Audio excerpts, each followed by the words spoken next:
So the first thing we're going to talk about is basically what are we going to learn during this training today?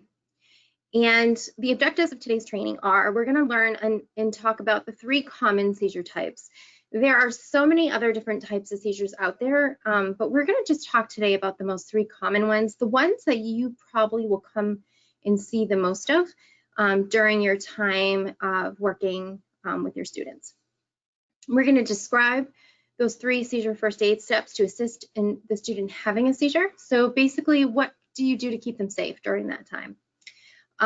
Recognizing the 3 key factors that would make a seizure a medical emergency, because not every seizure is going to be an emergency, and I think that is something that's really important to understand.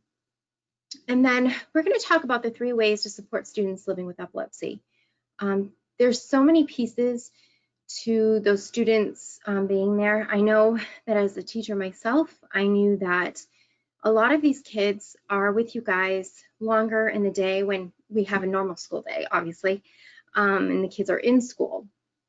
Some of these students are with you guys longer than other students, other kids. So think about that. So they are with you from, what, 8:15 sometimes in the morning till 3:30 at night. Then they maybe go to an after school program and then they're home, or they have sports and they're only home for a few hours, they eat and they go to bed. So a lot of these students are with you for a huge chunk of time during that day. So you're with them for a long time. So a lot of these things that you'll be seeing and we'll be talking about, don't be surprised if you're sitting there going, oh, wow, I wonder if that's Jimmy. It happens in every training I have that those teachers and the staff start questioning about some of the things they might have been seeing before with a student and wondering or not, could this be something? So we'll go ahead and go through and talk all of that. So let's just talk about the brain, the seizures, and epilepsy, because I think it's really important to get the basics down and really understand what a seizure is, and try to really talk about those myths and get those myths away, because there's so many myths that are surrounded by epilepsy. The other piece I wanted to also say is if I am talking too fast, just let me know and I can definitely slow down. Sometimes I get so excited about the information that I talk a little too fast. So let's talk about the brain and seizures. So a seizure occurs when there's a temporary change or disruption in the way the brain sends electrical signals. So basically, in our brain, and there's a picture of it right here on the screen, we have billions of these neurons inside of our brain. And their job is to send signals from one to another. And those signals, which are lightning fast, tell our body to blink, to chew, to breathe, our heart rate. It does it all. Runs our body, tells our body what to do. Move our arm, move our leg, all of those really important things.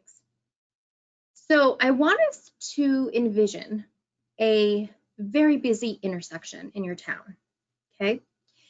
And that is basically your brain on a given day, on any given day.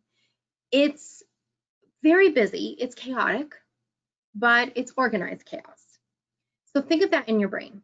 So basically, all of these signals are getting passed one to another all the time. And it's like those street lights. So one lane would go, then the other one would go. But again, it's an organized chaos. Now let's think about that street intersection again one more time. And think about when the lights are working, it's organized chaos. Now let's think about when that street light, one of those street lights goes out and it's not working and it's blinking, right? So now your organized chaos has just gone to disorganized chaos, right? We don't know which one's going, who's going to go next. Maybe someone goes, there's a car accident. That is your brain when you have a seizure. It's basically those street lights stop working and everybody just goes at once and no one's starting to take their turn. So all of a sudden you have all of these neurons going and firing off all at once in all different places and they're not waiting their turn. So there's a collision. And those collisions are your seizures. So basically, it's the brain firing off not correctly. It's firing off too quickly, and no one's waiting their turn. It's the disorganized chaos. It's that intersection. And we're going to talk about in our training what happens when one light is out and the rest of the traffic still is going okay because the other street lights are working, right? And the other pieces of traffic are going okay, but maybe that one lane isn't able to go because the street light's out. To what happens when all of the street lights are up? So again, we're going to be talking about those different types of seizures and how those are in the brain and how that differentiates. So not everyone who has a seizure has epilepsy. So that's something to think about. So we define epilepsy as having reoccurrent seizures without a main cause. So when we talk about epilepsy or seizure disorder, that's the other thing. Seizure disorder and epilepsy are the exact same thing. They're the same word, they're interchangeable. I think some people just like to hear the word seizure disorder more because it doesn't have the stigma with the word epilepsy. But if you have a family that comes to you and says, my child has a seizure disorder, it's the same thing, it's epilepsy. So when we talk about not everyone who has a seizure has epilepsy, we're talking about, you know, cause and effect kind of pieces. So if somebody is falls down and hits their head and then they have a seizure, do they have epilepsy? No, they don't. Because that fall that they hit their head, that brain injury, was the direct cause of the seizure. Now, let's fast forward. And let's fast forward maybe 8 years later. And that concussion that the person had from that fall is now 8 years later from that first seizure they had. And now all of a sudden they have another seizure. And then another seizure. Do they have epilepsy? Yes, they now do. So again, in the beginning, that fall and that hit to the brain, right, to the head, caused that seizure to happen because of the fall. But that brain injury, that concussion, later on, 8 years later, started to cause seizures from that brain injury. But they weren't in direct relation happening right away. And they're reoccurring and reoccurring. Then yes, that is epilepsy. So people think of concussions and, you know, a lot of people think, oh, it's not a big deal, they get better. I just want to let people know, and a lot of people aren't aware, that there is a 10-year window from a concussion happening to developing epilepsy. So there is a big correlation to concussions and epilepsy. Concussions are brain injuries. There's basically the brain slamming up against the back of the wall of the skull, and it's bruising the brain. It's a brain injury. So I just want to kind of bring that out there. You know, I know we have a lot of sports, we have a lot of kids in football. Again, all of that, you know, those kind of things, concussions can be a definite cause of epilepsy later on in life as well. Diabetes. If you have a low blood sugar and you were to have a seizure because of the low blood sugar, do you have epilepsy? No, you don't, because that low blood sugar is what caused the seizure. Same thing with febrile seizures. A lot of babies have them in the beginning. I had them. Direct relation was a high fever. The high fever hits, the seizure happens in the brain. The fever is what's causing the seizure. It's not epilepsy. It's just having a seizure at that point, and the fever is causing the seizure. So again, we want to talk about epilepsy as reoccurring seizures that do not have an instant cause at that time. So there's not something that's causing the seizure to happen at that point in time. So I just want to make that clear. So seizures can look very different. There's, you know, we talk about epilepsy as a spectrum condition. There's seizures that can happen that only involve, like we talk about the streetlights, part of the brain, which we'll talk about in a second. And some of those seizures can just affect your sensations. So feeling of like a deja vu is a seizure. Your behavior, speech, awareness, your movement, any of those things that can affect your body basically can be a seizure. So, and it can vary from person to person, and they can be very different from person to person. So just because somebody experiences a seizure a certain way doesn't mean that that other person's going to have the same type as well. We talked about seizure disorder. We talked about the many types of epilepsy. This right here with all of these cords, that's actually called an EEG. And you can see the little girl having it behind you. It's one of the ways that we're able to diagnose somebody with epilepsy, and we'll talk about that too. And again, it's a chronic brain disease characterized by recurrent unprovoked seizures. After the training as well, when I send you your seizure certification, I will also be sending you a copy of all the slides so that you can have that as kind of your information and kind of tuck that away in one of your files so that you can go back and kind of read back through some of this information. Anyone can have epilepsy at any age, gender, race, socioeconomic status, and geography. It's not conclusive to just one group of people. It can happen at any age. I tell everybody that if you have a brain, you can have a seizure. So animals have epilepsy, humans as well, obviously. So basically anything that has a brain can have a seizure. And it is not just specific to one group of people. So the numbers are pretty staggering. A lot of people don't realize how many people have epilepsy at this point in time. So 1 in 26 individuals will have epilepsy and get diagnosed. So 1 in 26. So think about those numbers. When you're out and about at the grocery store, I guarantee you that some of those people there actually have epilepsy. And I'm going to share a story in 1 second. And 1 in 10 people will have a seizure in their lifetime. So 1 in 10. Those numbers are huge. So, and again, and 1 in 3 people have uncontrolled epilepsy, meaning that their medications, their therapies that they have are not working. Those numbers are pretty big. And we're going to talk about that, how that is such impacts so many people. When their epilepsy is not controlled, how does that impact their daily life? So let's go back to the 1 in 10 will have a seizure in their lifetime, or that 1 in 26. So right before COVID hit, so basically end of February, early March hit, and I was at Hannaford. I live in Saco, Maine, so I was at Hannaford in Saco grocery shopping, and I was at the checkout and I was writing my check. And right at where the doors are to go out of Hannaford, that slide open and close, I happened to look to the right and I saw a gentleman on the ground, and 2 other women were next to him, and he was on the ground. And it took a second for my brain to hit and realize, oh my gosh, he's having a seizure. So talk about being at the right place at the right time for this gentleman.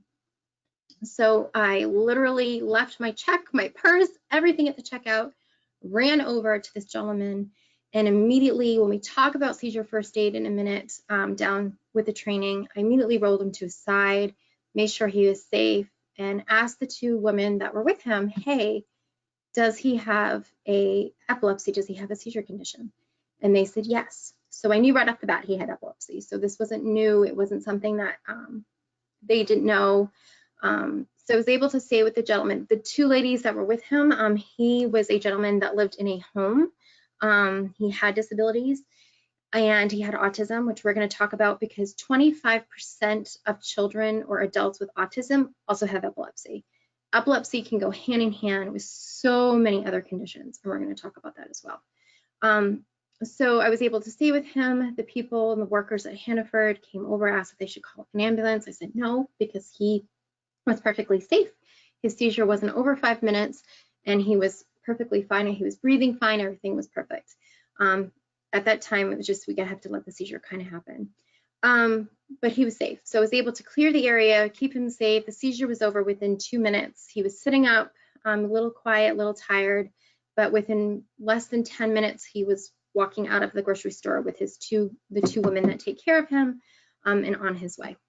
So again, these trainings are so important because you don't know maybe when you may come across somebody in public who has a seizure, and you'd be able to help make sure that person is safe, especially from people doing things that to that person that could actually hurt them.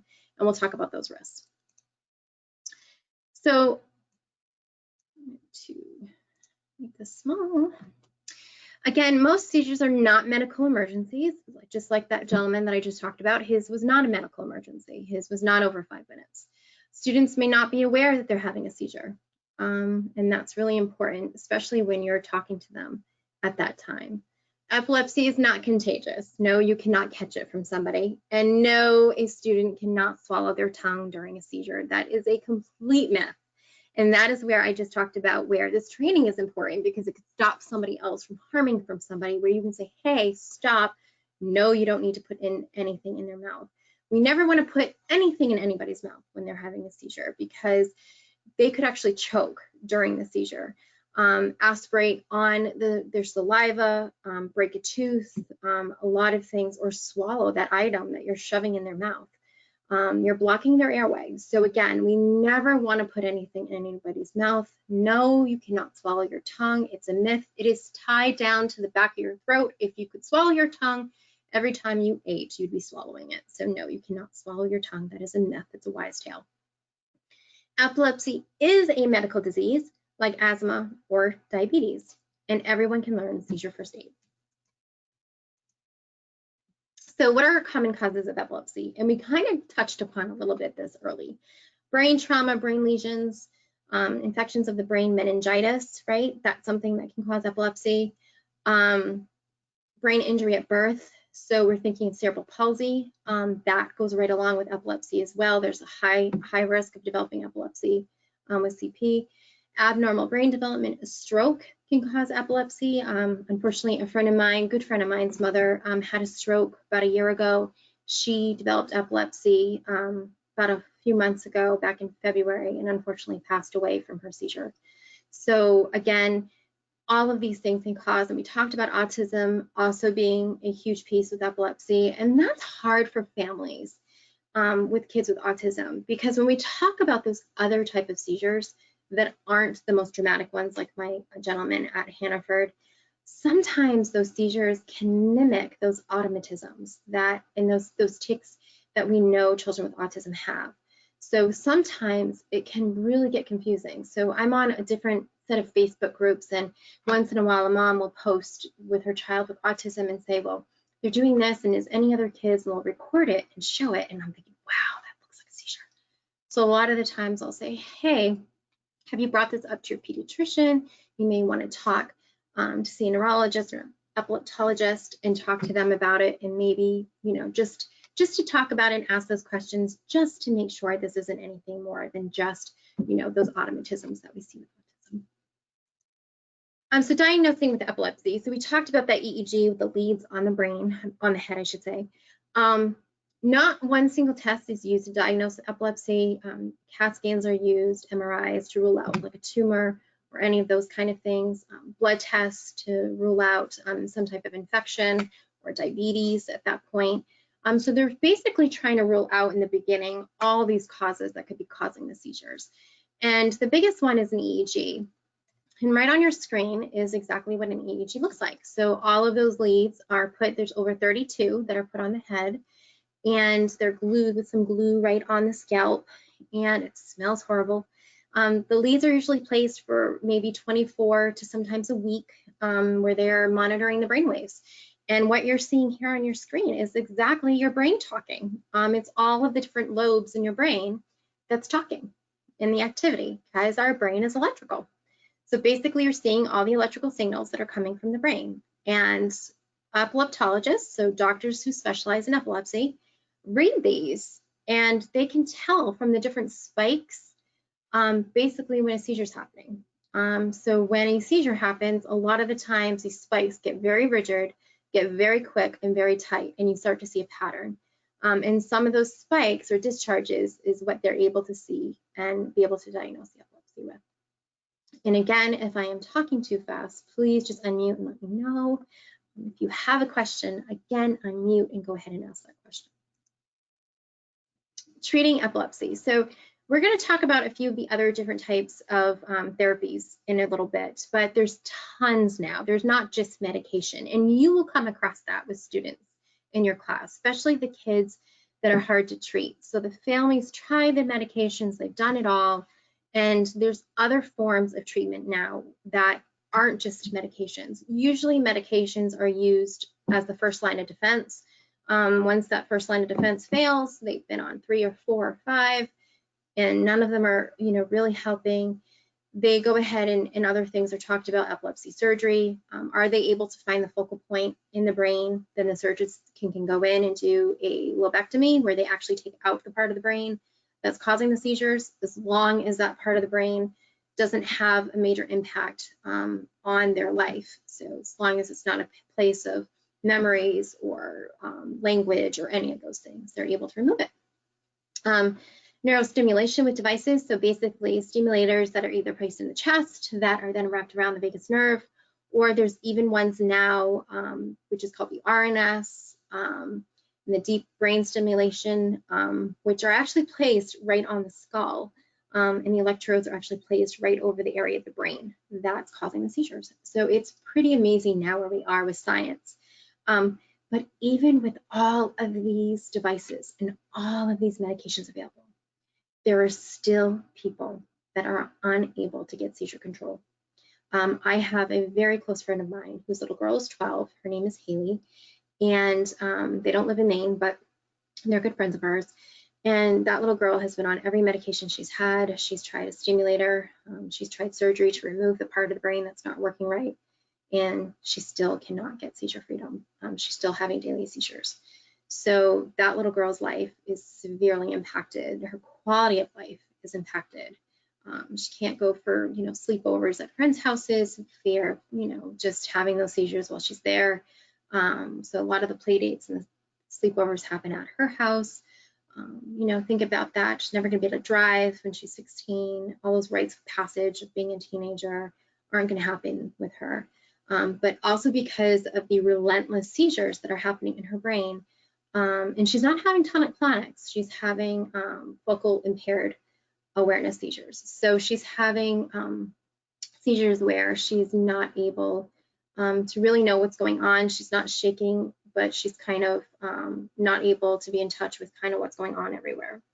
So with that being said, her entire life is being impacted at that point. And because of the relentless seizures, it slows down the development of the brain. So we always say that when seizures are not controlled, so that they're not being controlled by medications, it makes the brain almost an easier path to seize. So basically, it's almost making this perfect path in the brain, and it makes it easier to seize when seizures are not controlled. So even when we talk about absent seizures in a second, even those, when they're not controlled, can impact the brain hugely. So again, we really want, our goal is, to get control of those seizures and also make sure the quality of life is also so important. So let's dive right in. So our seizure types. Again, we're going to go back to that intersection and talk about where in the brain they are happening. So if it's happening and all of the lights are out in your intersection, then the entire brain is being affected. If only part of the intersection is out, right? So if they only have one or two lights out, then only part of the brain is being affected, where the rest of the intersection is still moving, right? Those lights are working, the traffic is going back and forth, stopping at the red, going at the green. And when someone's having that type of seizure, then only part of their brain's being affected, but the rest of the brain is able to function and do its normal things. So again, what happens on the inside of the brain is what we're seeing on the outside. So there are two separate types, or I guess groups, of seizures.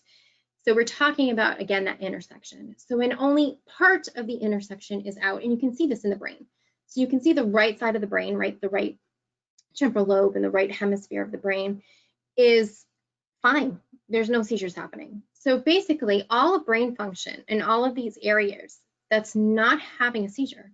So the neurons are working correctly. They're taking their time. They're going the way they're supposed to. That means that that person's abilities aren't going to be as compromised. So they're going to be able to stand. They're going to be able to walk around. Maybe they just can't talk to you, but they can look at you, or they can walk. Where a person who has a generalized onset seizure, that entire intersection is out. So at that point, disorganized chaos is happening in the entire brain. Those neurons are misfiring and going in directions that they're not supposed to. They're colliding with each other. Things aren't just going correctly. So what's so important is to know that what we're seeing again on the outside is what's happening on the inside. And the most common types of generalized onset seizures are absence and tonic-clonic. And the most common types of focal onset seizures are your focal aware and your focal impaired awareness. And we're going to talk about those right here. So focal aware seizures, these are sometimes when we talk about those automatisms and we talk about those pieces with autism, sometimes these are the most hardest ones to diagnose because they're not, you know, you don't think of them as seizures in a person. So basically when you're talking about these, you're talking about where, you know, how they are. So it could be a tingling sound, smell, a taste of a penny. Some people feel like they have a tunnel vision going on in their brain at that point. They have a funny feeling that they just can't describe. Last summer, my daughter kept saying that she kept getting these chills over her body, and it was like 85-degree weather, right? And she kept saying, you know, Mom, I keep feeling like I keep getting these chills everywhere. And you know, she kept saying, oh, I'm cold, or oh, I felt a chill. And they just kept happening over and over. And I kind of took note of them when they first started happening. And then they started happening a little bit more, like maybe 2 or 3 different times. And at that point, you know, we brought it up to her epileptologist at the time, and he said, yeah, they do sound like seizures. So they were actually seizures that she was having. We increased her medication and changed it a little bit, and they went away. So again, you know, when we talk about epilepsy, we're talking about seizures. We're not only talking about the seizures that, you know, I think we all know about, the shaking and the convulsing. We're also talking about these kind that are really hard to kind of sometimes diagnose. A lot of the times, these can be called auras. Some people have these combined with another seizure type. So basically they have this type, and then maybe they go into a tonic-clonic. So a lot of times for these individuals, a focal aware seizure can kind of sometimes be a red flag for them or a warning. Like, oh, wow, I'm having that metal taste in my mouth. I know that after I have that metal taste in my mouth, I go into a full tonic-clonic, or, you know, I have a focal impaired awareness seizure. So then they're able to get to safety at that time for them. So again, awareness is impaired, it may be confused, unable to respond, automatisms at that time. But we're going to go back because for some reason, my thing went back. There we go. And again, it's only 1 to 3 minutes at that time. So again, these are focal aware. So you're aware, you're you know what's going on at that time. You're able to talk, you're able to describe. Like my daughter was able to tell me that she was having these chills that kept happening. So they're completely aware, and they're able to tell you what's going on. So the other one we just talked about is focal impaired awareness seizures. So think about the intersection. Maybe one light is out for the focal aware that we just talked about, right? Where this one, maybe 2 or 3 lights are out in your intersection. But again, the rest of the intersection is still happening at that time. So, sorry, my daughter is texting me upstairs with a question. Again, working from home with kids. So again, it can happen with a blank dazed stare, automatisms where maybe there's lip smacking of the mouth.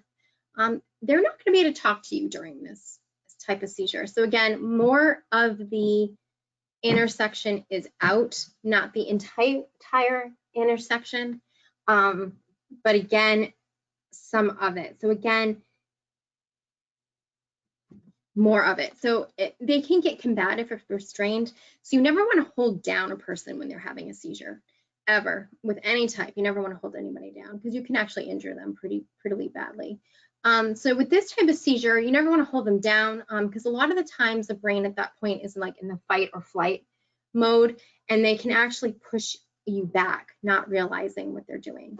So it can be confused with substance abuse, alcohol, illicit drugs, aggressive behavior, and again, can last between 1 and 3 minutes. I'm actually going to show you a video of this type of seizure. So bear with me while I bring it up. And if you cannot hear this or see this, please let me know, because sometimes we have issues with this. I have epilepsy, and I'd like to share my seizure with you. I want you to see it so that you won't be afraid. Ready? When you have epilepsy, ask yourself, when will the seizure happen? Am I hurt? But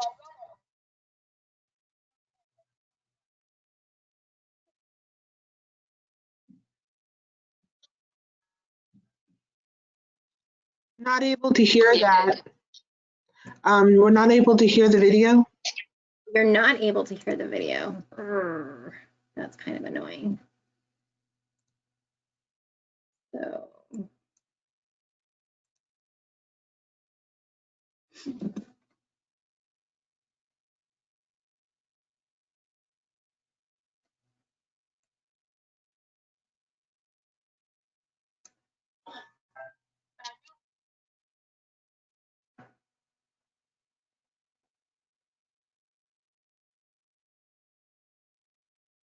Okay, so this is what we're gonna do.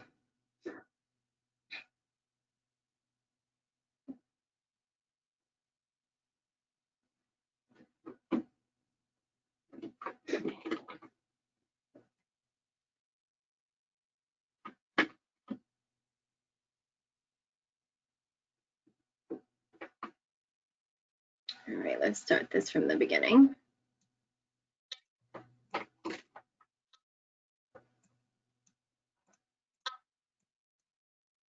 Okay. And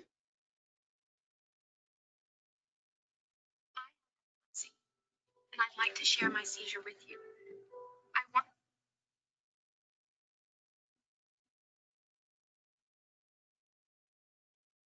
I have epilepsy. We're gonna have to start this simultaneously. And I'd like to share my seizure with you. I want you to see it so that you won't be afraid. Breathing, breathe. When you have epilepsy, you ask yourself, when will the seizure happen? Who will see? Am I still me? But I'd rather ask you. Would you know how to help me when it happens? Do you know there are different seizures and that they look very different? Could you have epilepsy and not know it? There are many questions. Find answers at epilepsy.com. Did that work? Were you able Yes, thank you. You're welcome. Thank you for letting me know. Again, at any time if something's not working, again, gotta love technology. Just let me know and I can definitely help at that time. And I am gonna get ready for our next video in a second.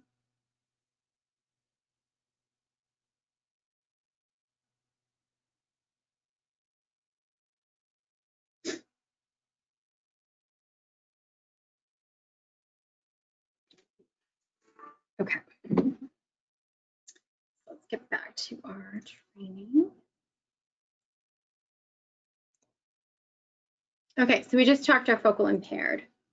And again, these are two separate different types of seizures that are happening. I'm going to go ahead and actually show you this one right here. This is another example of a focal impaired seizure, awareness seizure that we just talked about. So I'm going to go ahead and do this. And then I'm going to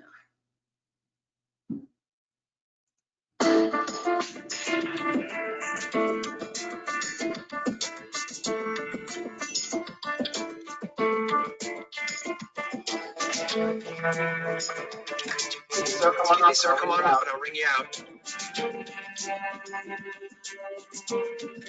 Come on, buddy. We're out here at 5 on Sundays.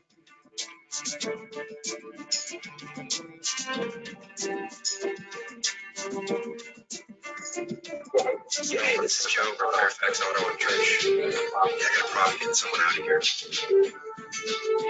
He's over there. I don't know what he's on. He's mumbling, but he just won't leave. Okay, bye. Hey, bye. It's time to go. The store's closing. Come on, it's time to go. What's your problem? So I want to show this just because of the gentleman and kind of the omnitism that we're talking about.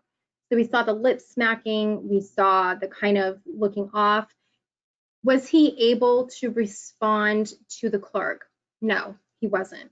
So again, when we talk about these type of seizures, we're talking about where the individual is more impaired at that point. And the video you just saw is actually our training video. We work with police departments and we train police departments because as you could see in the video, unfortunately, sometimes these individuals can be seen as being on drugs.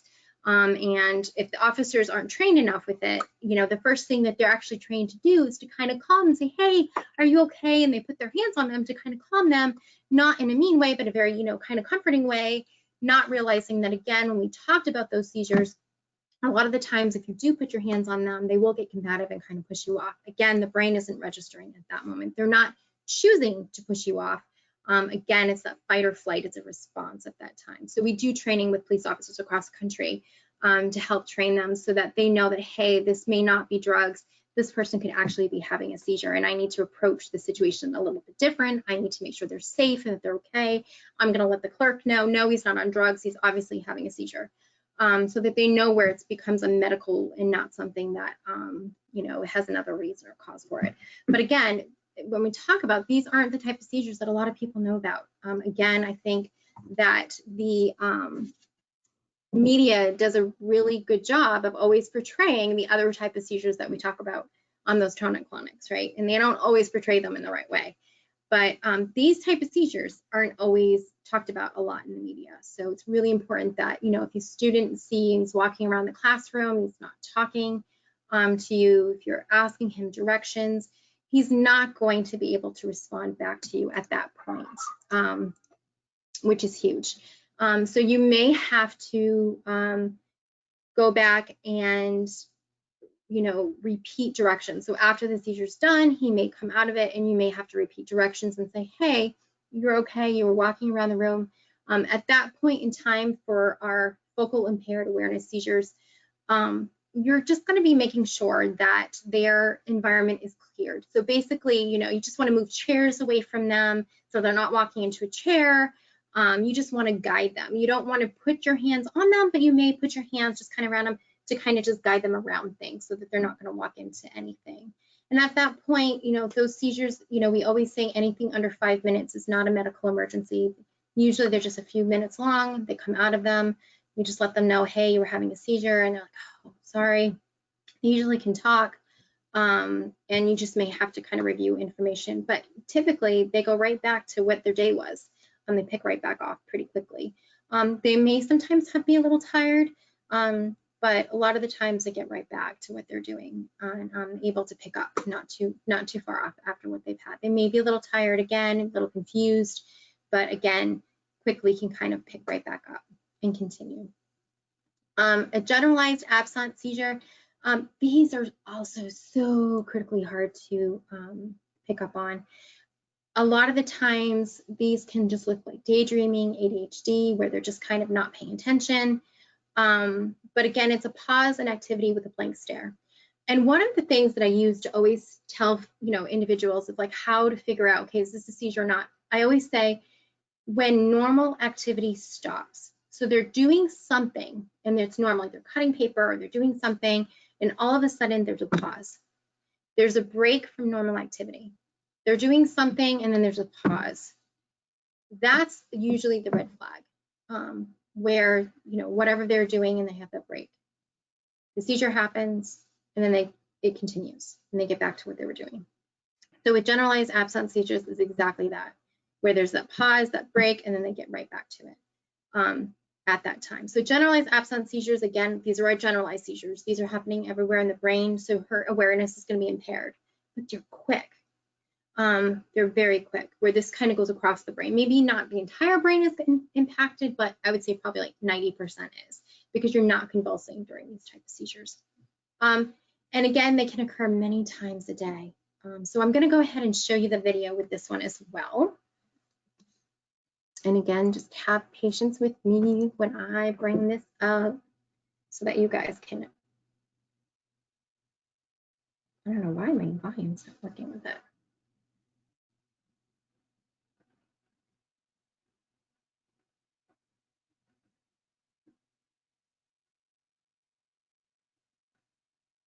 Okay, so big for you guys, and here we go. Hi, so today I'm going to try and catch one of my seizures on camera. So today I'm going to see if I can show to you on camera what it's like to have absences. Trying to get it to it. He went online, he done all the booking.com, and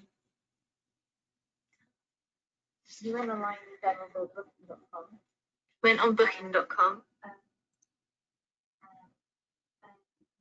Trying to find where we are here. Not lining up. And it came with breakfast and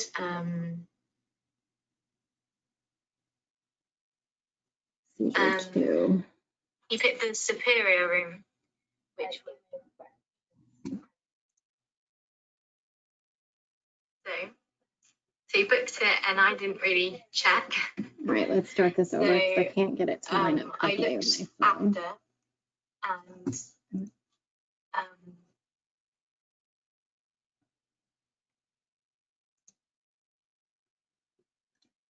so today I'm gonna try and catch one of my seizures on camera.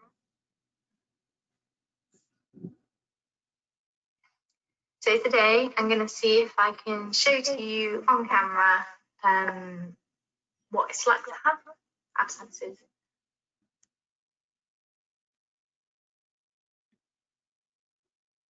He went online, he done all the booking.com, and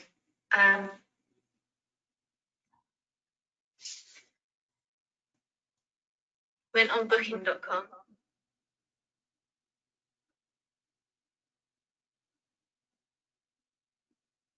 Good. And it came with breakfast and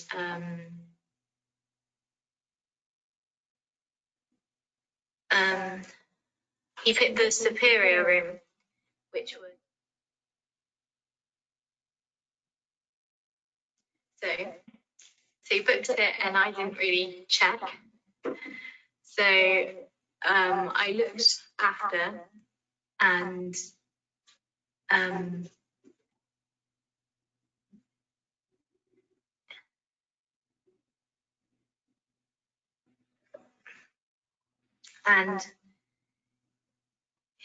it wasn't. I looked after Jeanette because the toilet in that one wasn't working. So yeah, so she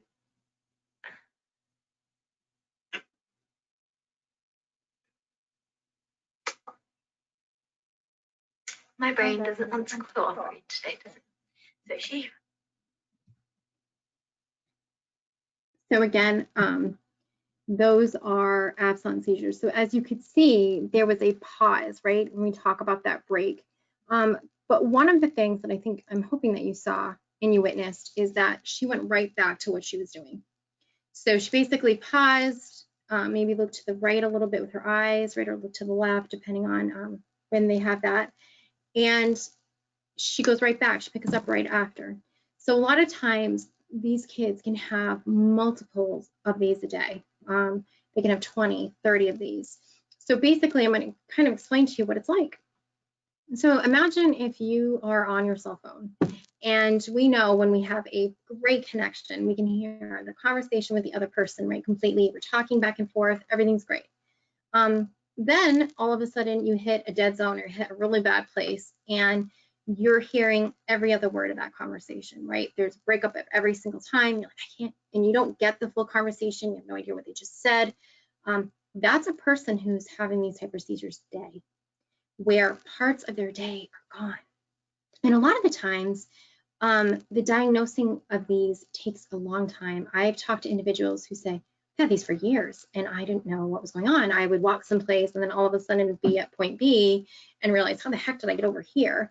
And then would miss, parts of class and not know where they, they couldn't remember the directions being given to them, because apparently at that time they'd had an absent seizure when directions were being given.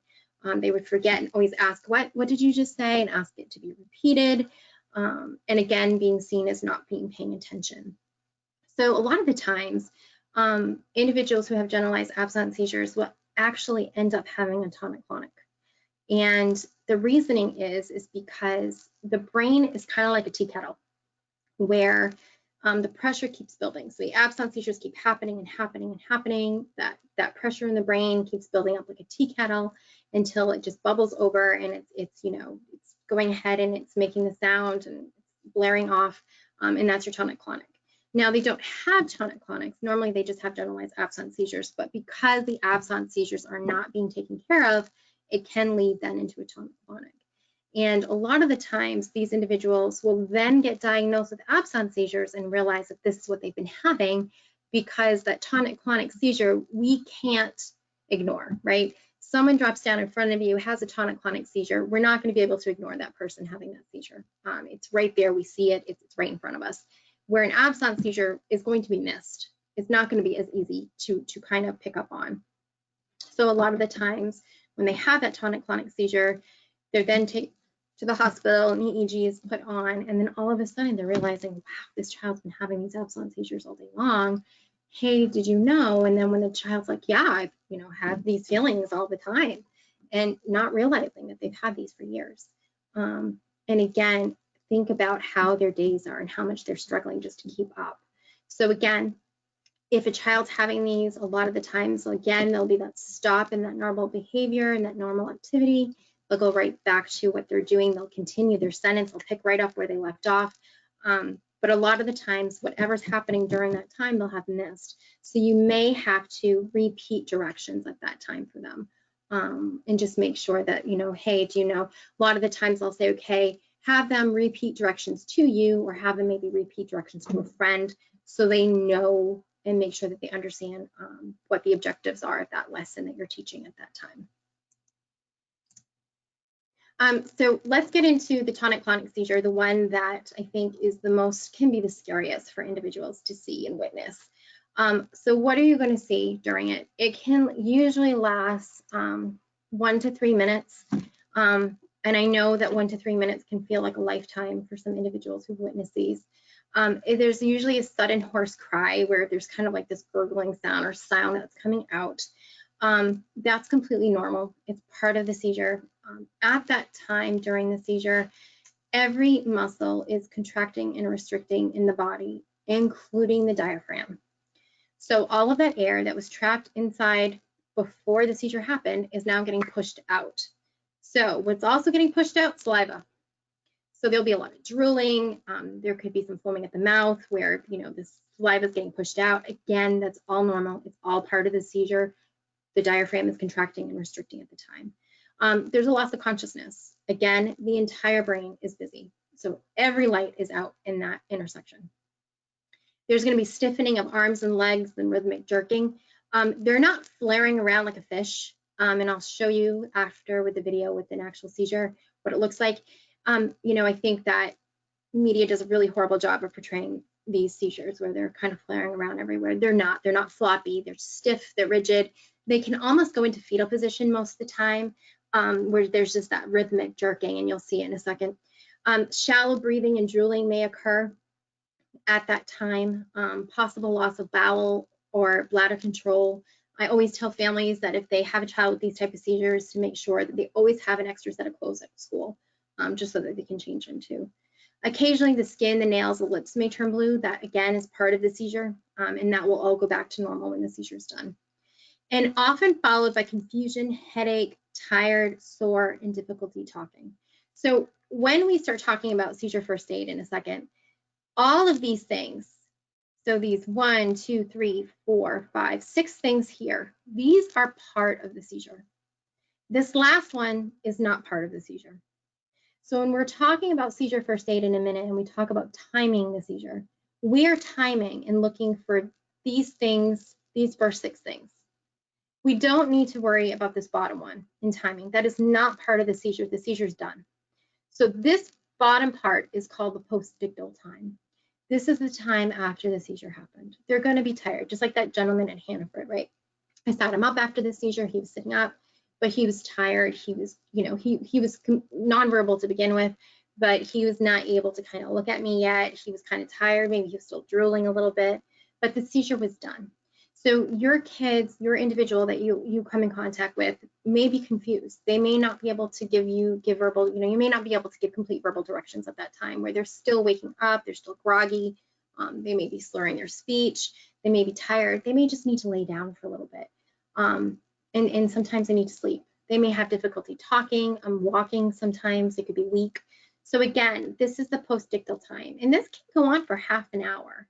So I just want to explain that, or maybe even longer for some kids. So again, when we talk about, seizure action plans in a second, this time right here, the postictal time, is really critically important to ask those families, like if they have a tonic-clonic, what's the postictal time?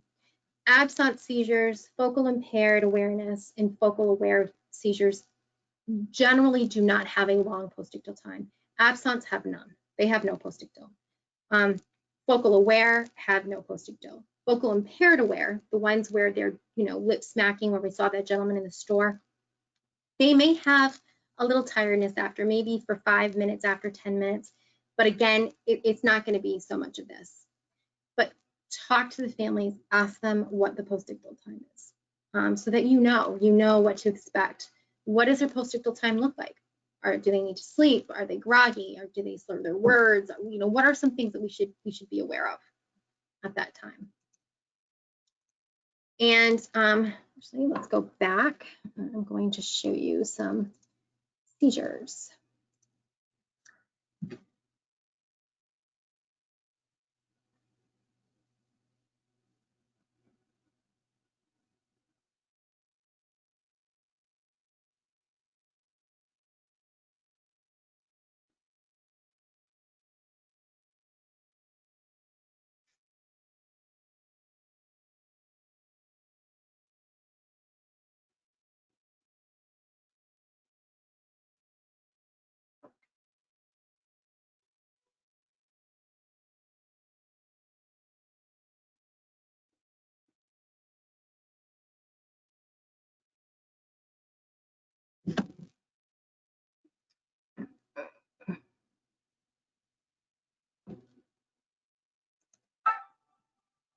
How can a bystander help? First, let's look at the tonic-clonic seizure, where a person is unconscious.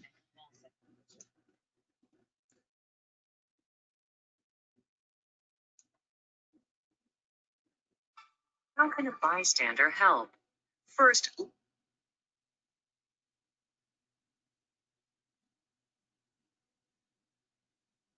Is that if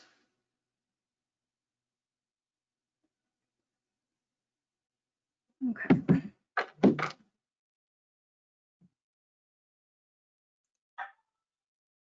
the person may actually have a lot of drooling or may vomit, and so to put them on their side so that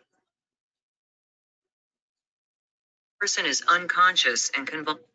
And so the first thing is that if someone is falling, to try to at least ease them down to the ground. If there's a small chance that the person may actually have a lot of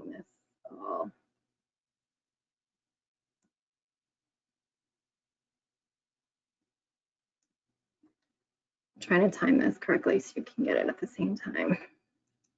drooling or may vomit, and so to put them on their side.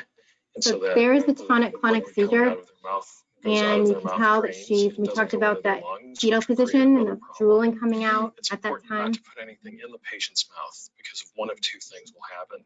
Either the person who is trying to put something in the patient's mouth is going to become injured, or similarly, if something such as a spoon or a pencil is put in the patient's mouth, it could potentially chip the patient's tooth or cause another type of an injury, and that also could potentially be swallowed, the object that's bitten off, if the patient is wearing something that's tight. So again, we just saw that again of the little girl. I'm going to just go ahead and just bring that back one more time so I can just explain again without the volume.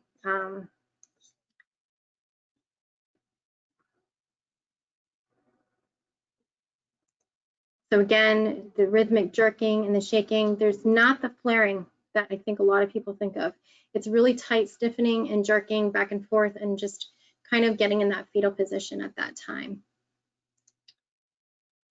So we talk about seizure first aid. We'll get into that as well. And one of the things that I can't stress enough, and on the registration and the link, you should have gotten something with the packet. If you haven't, I'll make sure I email that to you again when I send out the slides. Something I ask and I tell schools over and over is the biggest thing and the thing that can help the most is having a seizure action plan for every child that has epilepsy. Regardless if they just have absent seizures all the way to tonic-clonics, you want to make sure that they have a seizure action plan. That seizure action plan should be signed off by their epileptologist, neurologist, who's ever treating that child, because you want to know exactly what type of seizure type they have, how long, the frequency, and the description, and talk about that postictal time, right? Talk about what happens after the seizure's done. What do we need to do for them? How do we help them at that point? And then this seizure action plan should not be something that's just photocopied, kept in the nurse's office locked, and nobody knows about it. This seizure action plan should be in a subfolder with a note on it that says, come talk to the nurse, right? This seizure action plan should be talked about and shared with your people who are at the cafeteria, right? The ladies at the cafeteria, right? They're serving the child, all of a sudden the child goes into a seizure. Those cafeteria people should know and understand that this child has epilepsy. This is how and what we need to do to help them until the nurse can get to them, okay? Again, not only that, but also your bus drivers, right? They should know the seizure action plan. They should know which child has epilepsy. They should know exactly how to help that child, what the protocol is. So again, any person that comes in contact with the child should know the seizure action plan. And I can't stress that enough, because so many times the seizure action plan is just shared between the teacher and the nurse, and that's it. But again, think about all of the people that come in contact with that child. Art, music, phys ed, right? Your cafeteria, your bus drivers, anybody who's coming, the recess teacher, right? So if you're that child's teacher who knows the seizure action plan is not on recess duty, but that child's out there, does that teacher that's on recess duty know that child's seizure action plan and knows which child has epilepsy? Again, I think this is important information that needs to be shared. Again, with seizure first aid for tonic-clonic, the first thing you're going to do is you're going to stay with that person, just like I did with that gentleman, right, in Hannaford. We're going to time the seizure. Why is timing the seizure so critically important? Well, because anything over 5 minutes is considered a seizure emergency. There's something that's called status epilepticus, and status is something that is bad for the brain. So long-term status can cause severe brain damage and could lead to death. Now, we're not talking just the 5-minute mark. We're talking usually 30 minutes plus of seizing. But we say that any seizure at 5 minutes, you're either intervening, the nurse is intervening with the rescue medication, or you're calling an ambulance at that time. Now, kids' seizure action plan may look very different. And that's why I think it's so important to reiterate the seizure action plan. Because a lot of kids, it's at the 3-minute mark that you're intervening with the rescue medication at that time. So again, learn this. Now, if you were like me at Hannaford, and there was an older gentleman that fell and had the seizure, right? And I asked the two ladies, does he have epilepsy? And he did. I'm going to wait 5 minutes before I call rescue. Because the 5 minute, it's going to be at least 5 minutes before that seizure is done. And guess what it was? It was done in 3 minutes. Now, if an ambulance had been called right away when he had had his seizure, then that poor gentleman, who I believe had autism, okay, who was nonverbal, would have had a horrific time. First of all, the ambulance would have been called for no reason, because by the time the ambulance got there, the seizure was done anyway. Number two, they would have made him get on the ambulance. He would have obviously become combative. He's nonverbal. He wouldn't have understood why he's going on the ambulance. He would have gotten to the hospital. They would have said he's fine and then sent him home. And now he's got a bill and everything else that now is on his plate. So again, we wait the 5-minute mark. This is with typical individuals that are out and about. Again, the seizure action plan could be very different and say different things. So learn it and understand it and ask those questions. You're going to wait the 5 minutes. If you are out, and like I was, and let's say those two ladies weren't with him and I didn't know he had epilepsy, I'm going to call rescue immediately. Why? Because I don't know if he fell and he hit his head before he went to Hannaford. You know, let's say that he wasn't nonverbal. Let's say that he was just a typical developmental individual, and he was painting and he fell and he hit his head. I don't know that. There's nobody there to tell me that. He doesn't have a medical ID bracelet that says he has epilepsy. There's no way for me to know. I'm going to call rescue. Or could he have a tumor? Right? We don't know. So again, or he has diabetes, and I don't know that because he doesn't have anything that's saying that. Again, and his blood sugars could be low, or high. So again, when you don't know, you call an ambulance right away. But at least during that time, you're keeping that individual safe until an ambulance can get there. Again, you're going to move away harmful objects. So there was a shopping cart that was near him. I immediately moved the shopping cart away. I cleared people away from him. I was like, no, I've got this, clear the area so that people aren't surrounding him. So if there's students around them, just, tell them to back up. We don't always say clear the room with the students because now you're creating fear. A lot of the times kids just need to know what's happening and kids are fine with it. So it's amazing to see how kids respond. We also can come in and also do seizure talking with kids. We have great kid programs where we make it very kid friendly and not scary at all. Also, we obviously don't want to put anything in their mouth. You don't want to give them anything because they're not going to be able to eat anything. They're going to choke. And again, we talked about, wanting to keep that airway clear. And, number 3, turning them on their side too. So obviously you don't want to block the airway. You want to turn them on their side. You want to make sure that there's something soft under their head. It was cold. I didn't have a jacket that I could put under him. I had mine on. So what I did is I just put my hand under his head and I supported it so that his head wasn't banging against the ground at Hannaford. And I didn't restrain him. I'm not going to hold him down. You're going to hurt him. And you just don't do that. So you roll them on their side, you support them, you time the seizure, you let the seizure happen. It was done in 3 minutes. So at that time, I stayed with him. I stayed with him and sat with him until he was awake and alert. And once I could get him to respond to his name and look at me, I said, okay, let's get him up and let's stand him up. And we did. Once he stood up, grabbed the shopping cart and out he walked out the door and he was fine. Luckily for him, I was there at that time to be able to assist. And now hopefully, luckily, you guys will be there to assist as well because you'll say, I know what to do. And again, most seizures end in a few minutes. So 3 basic principles of seizure first aid. You stay, you make sure they're safe, and you turn them on their side. And then you wait and you time for 5 minutes. Or, like I said before, it needs to be tailored to the seizure action plan because it's 5 minutes, maybe 3 minutes. That's when you're intervening with the seizure. Right? You're either calling ambulance or you're giving some type of rescue medication. The nurse is providing rescue medication. I always like to include this one, a seizure in a wheelchair. You want to make sure that if the person is in the wheelchair, you don't want to be taking them out as they're seizing and having a tonic-clonic seizure because they could actually get injured. You could get injured. You could drop them. You're going to keep that student where they are. So you're going to actually keep them in their wheelchair. If it has straps, you want to make sure they're buckled in. And you're just going to go ahead and make sure that you protect and support their head. So you're going to hold the head up, maybe turn it to the side, make sure their airway is clear.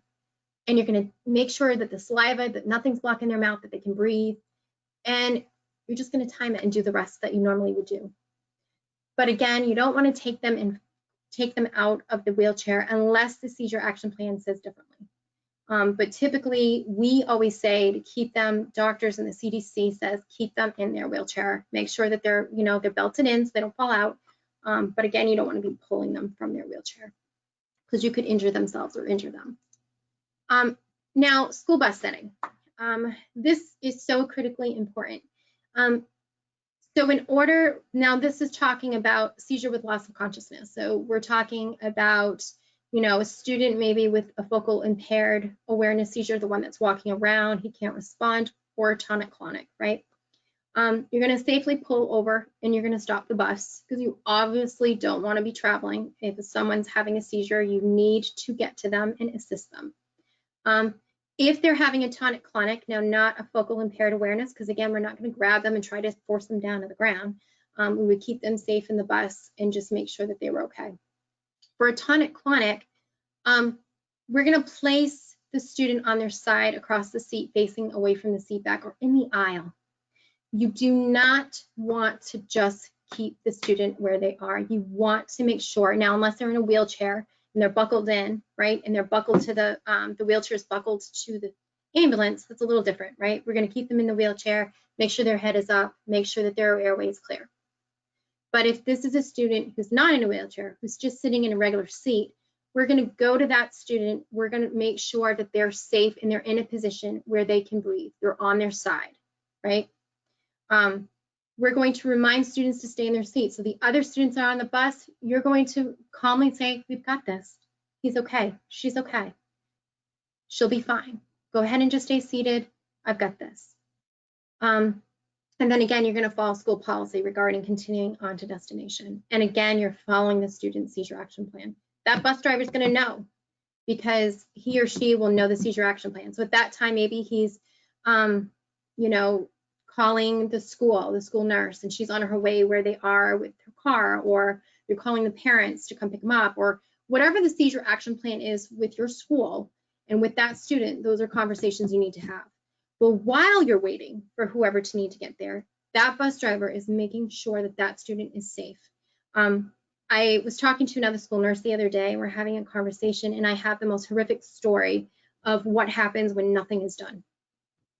We were at a training in DC a few years back, and with National. So we're affiliates across the nation, and then we have like our mothership in DC, in Maryland, and in Maryland area. And they showed us this video of, and the parents allowed to show it because they wanted the information to be out there to understand how critically important it is for bus drivers to also know the training. This student is a typical student. He did have epilepsy. He was in his seat, and you know how the buses have the videos at the top that, you know, they record. Student is he's beep bopping. You can see because they have music going on in the radio going or something in the school bus, and the student's beep bopping to the music. And then all of a sudden you can see him go into a seizure. He starts going to a seizure. The kids yell to the bus driver saying something's happening to the boy. And the bus driver does stop. He does pull over. But when he gets to the student, who's now seizing and falling and sliding under the seat, another student on the bus says, "You don't touch them, you just leave them alone." And the bus driver says, "Oh yeah, you're right." So then the student is not touched. He's not, you know, and I guess they were pretty close to their destination of where they were at the school that they were going to. So a few minutes go by, and the school nurse gets to the school bus, and the student at this point has slid completely under the seat, is on the floor, and because of the position he was in, his airway was cut off. His neck was in a position that was not allowing full air to his brain. So finally the nurse gets there, and you can see her say, "He's not breathing right. He can't breathe because of the way he is." She immediately moves him. She calls rescue. Unfortunately, that typical kid is now in a wheelchair and is severely brain damaged because of the fact that he was not moved. If he had just been taken and moved appropriately to the aisle, put on his side, that child would be fine today. So again, education and knowledge is so critically important and so powerful. Again, just doing simple things of putting them on their side, making sure their airway is clear. That's it, and time it. Very simple things that can really impact the life of somebody. Again, we talked about the post-ictal time. Again, you're going to follow the seizure action plan. Make sure you're asking about this. It's really important. We talked about what not to do. We're not going to restrain them. We're not going to put anything in their mouth, and we're not going to give water or food until the person's able to be fully awake and back to baseline. So they're back to their normal self. Rescue therapies can be given when the seizure action protocol tells them. So when is a seizure an emergency? So we talk about status epilepticus, right? Epilepticus.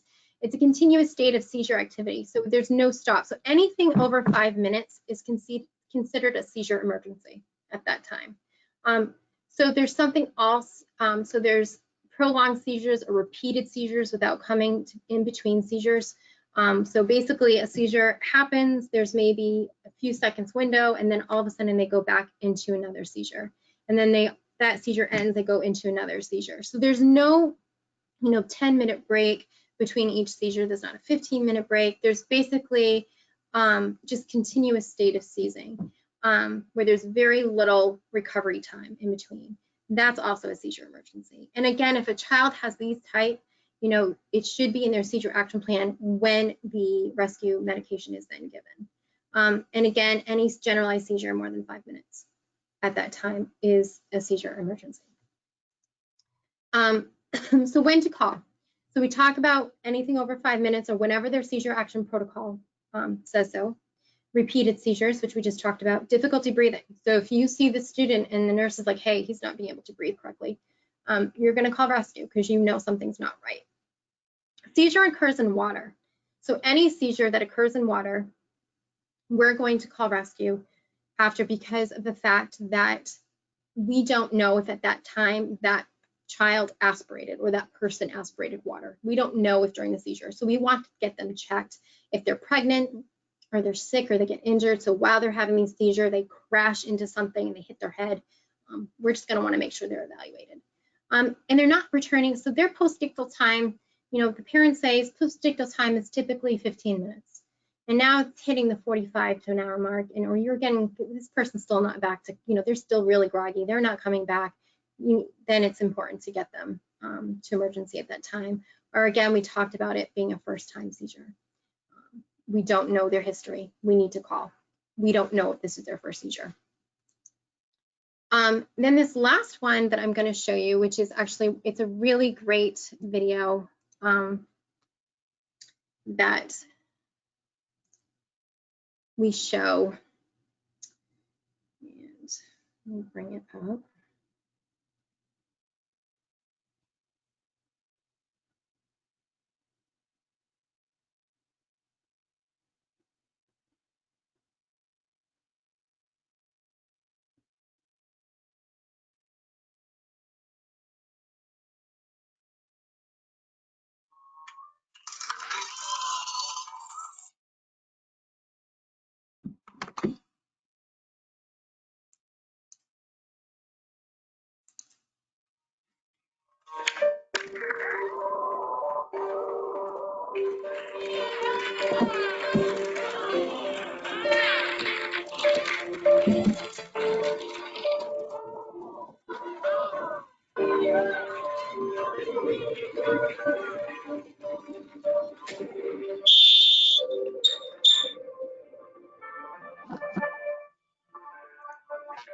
Guys, give us some room. He's having a seizure. Give me some towels.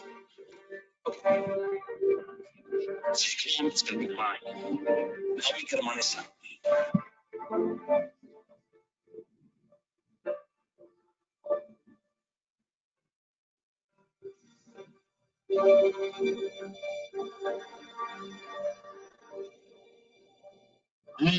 All right, listen up, fellas. Before we practice, I want to go over a couple of things. First, I'd like to welcome back Michael. Good to have you back. We all know Michael has epilepsy, and he shared his seizure with us in the game. He has something he wants to say.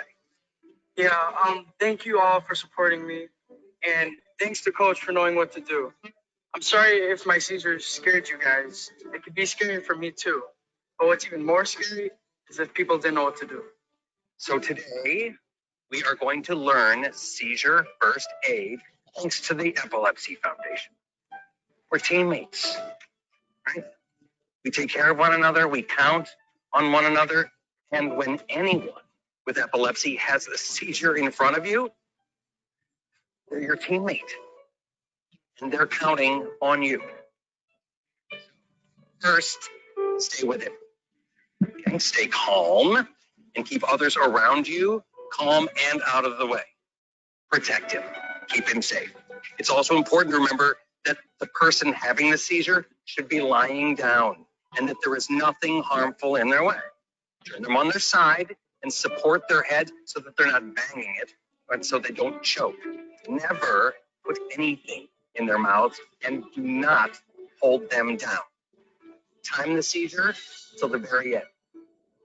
Knowing how long the seizure lasts is important information for the doctors to know. If the seizure lasts more than 5 minutes, call 911. When you see somebody having a seizure, you're going to feel a little powerless. But if you protect them and if you stick with them by their side, you're doing the right thing. Okay? All right, let's practice this. Put on the 3. 1, 2, 3, 4.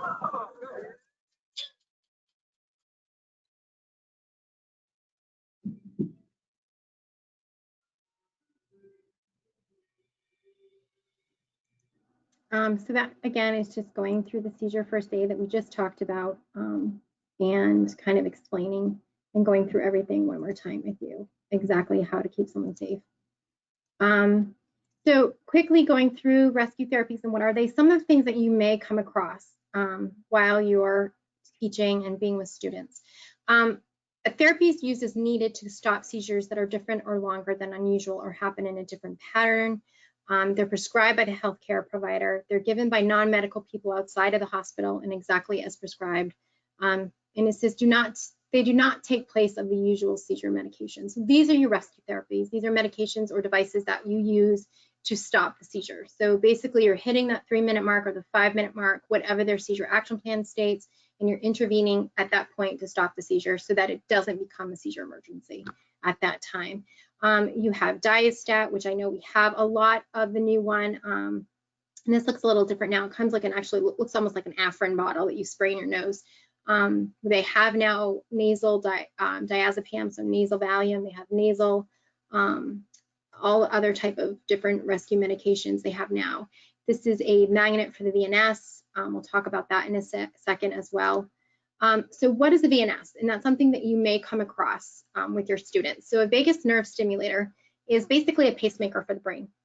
It's placed right under the chest, right under the skin, and a line is then taken and it's actually placed and wrapped around the vagus nerve that's between your vocal cords.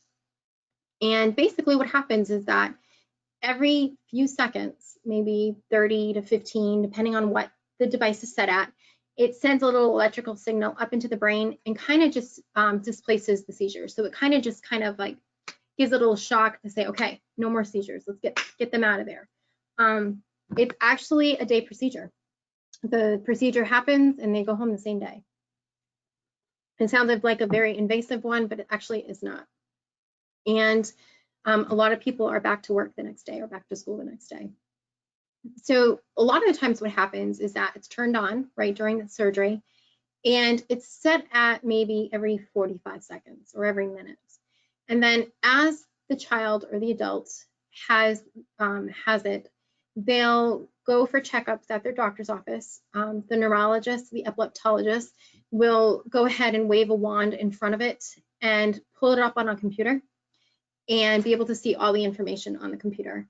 And then at that time, they can actually change the dosing of the device. So basically, they start with a very, the least amount as possible, and they continue to work up to their therapeutic dose. So they don't start right away with their therapeutic dose. They work up to it at that time. The other thing you might find in the beginning is that you can actually sometimes, because it's between the vocal cords, when they're talking, you may see that there's like a dip in their voice where there's kind of like a deeper sound. That's actually the vagus nerve going off. So in the beginning, until the vocal cords kind of get used to it and get stronger, you'll actually be able to kind of see when it's going off because there may be a dip in their sound of their voice. Not always. You don't hear it going off, but you can just see maybe a change in their voice pattern when it's going off. Not for everybody. Some people you can't even tell. But as the VNS is in there, vocal cords will get used to it and that'll go away at that time.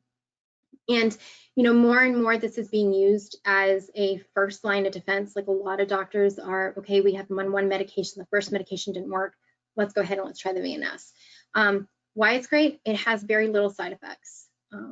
And for a lot of individuals, it decreases the amount of seizures they have, or decreases maybe their tonic-clonics and they're only having absence, which we know absence seizures are less debilitating during their school day, right? They're not having a tonic-clonic, which draws so much attention to them.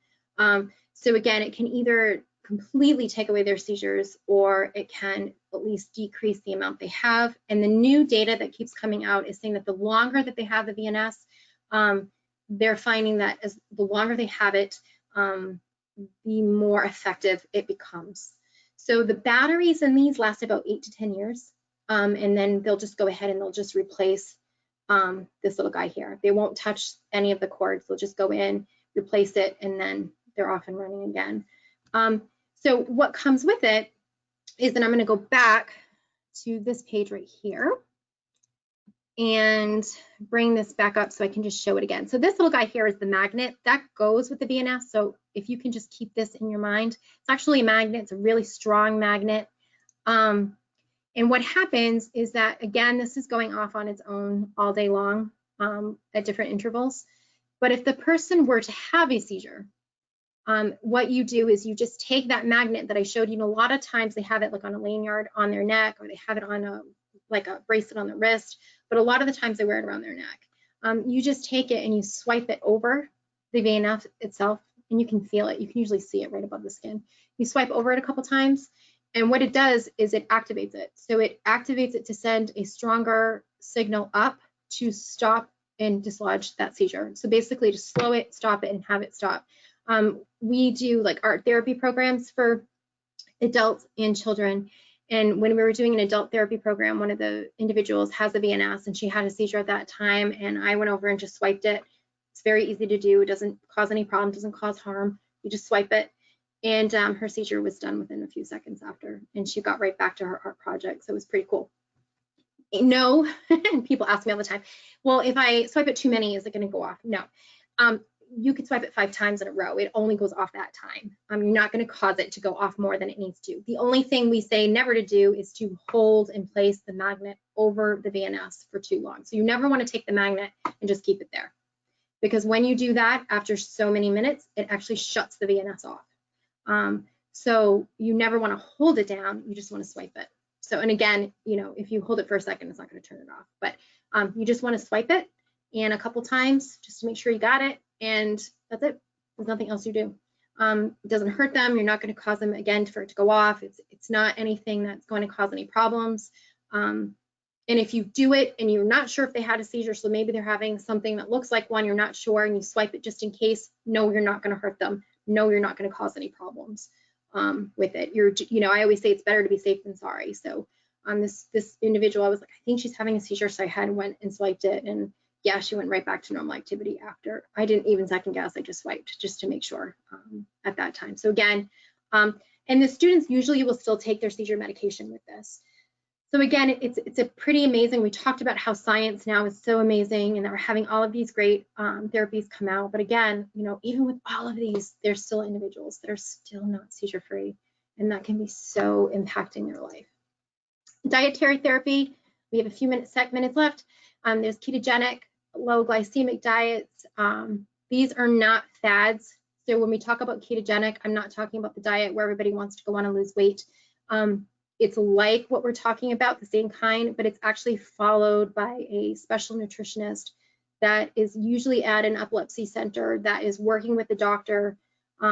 It's considered a medication in a way.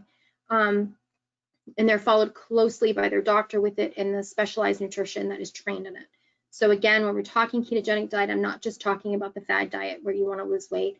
This is very specifically tailored to that person's seizures and really can make an impact on seizure control by affecting, what it does is it actually calms the neurons in the brain, makes them tired, makes them less excitable, where they can maybe have more control. So again, there's no cheating that can be allowed. So, you know, I always say you have to treat it kind of like a nut allergy, but instead of a nut allergy, it's a sugar allergy or carb allergy kind of like. So you need to make sure that they don't have any interaction with any type of sugars or any type that's out of their diet, because it can actually throw them out of ketosis and can actually cause them to have lots of seizures. So again, you may have a student at your school that has this, and again, you're just going to treat it like you would any other food allergy at that time. We talked about rescue therapies. You need to know when they have a seizure action plan. You need to know when you call EMS, what the protocol is for that family, and all of those things. I have a couple sheets that I sent to you. There's these great seizure observation records that I gave, kind of checks off what happened, how long, what it looked like at that time. So quickly, students identifying seizure triggers, you know, what causes sometimes. It could be light flickering through trees. They could have photosensitive epilepsy where maybe flickering lights can set them off. So shimmering sun on the water on a puddle on a playground can set one off.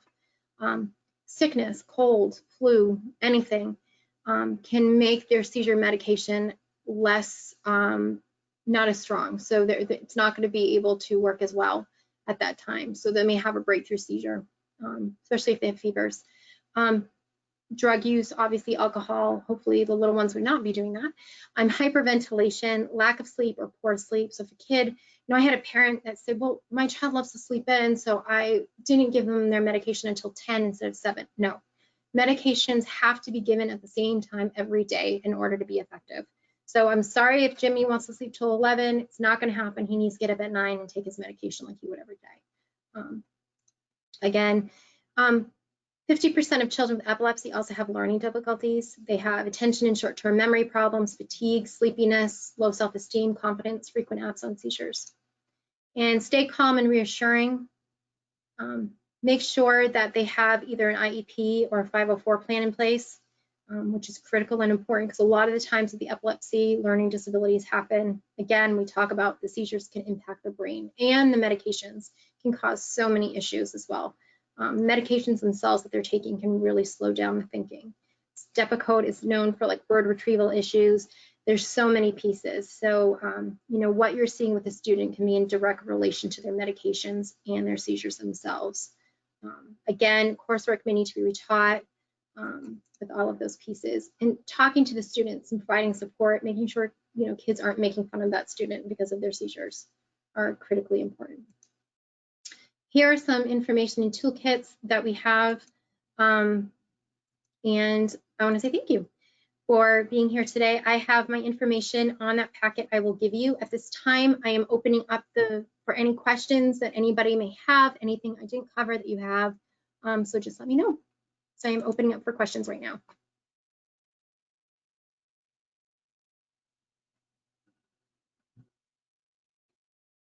All right, I guess I must have done a heck of a great job because not one question. Again, I will go ahead and I will be emailing you your certifications. I want to say thank you again for being here today. I'll also be emailing the packet. If there are no questions, are there any questions? Hi, I'm Kelly. Kelly, How are you? good, how are you? I'm well, thank you. On the vagal nerve stimulation mechanism, is there an age that they recommend? Like, do they prefer to have the student or the child to be a certain age before they install one of those? Or does that matter, like a 10-year-old compared to a 15-year-old? Nope. The actual youngest that has had these is about a year old. Oh. So these are placed at all ages right through. So a lot of kids get these in elementary school, 5, 4-year-olds, 6-year-olds. No, it's definitely, if you know somebody who hasn't had these yet, it's a great conversation to bring up and ask. I know Maine Med is placing these right now, no problem. I know a lot of doctors are placing these at Maine Med now. So again, it's definitely something to try. I always say it's great because it's not a medication. It's not going to cause all these long-term side effects. And it's definitely worth to try at that point. And if it doesn't work, basically what they do is they take out the pack. The lines do stay in around the vagus nerve. It doesn't cause any problems, but they do take the pack out if for some reason the vagus nerve did not work for them at that time. But again, with all of the side effects of the medications, it's definitely something to talk about and ask. Okay, thank you. You're welcome. I hope I answered your question. Does anybody else have any other questions? I always say the one question that wasn't asked. I see Geraldine, did you have your hand up? I don't know if you still do. Going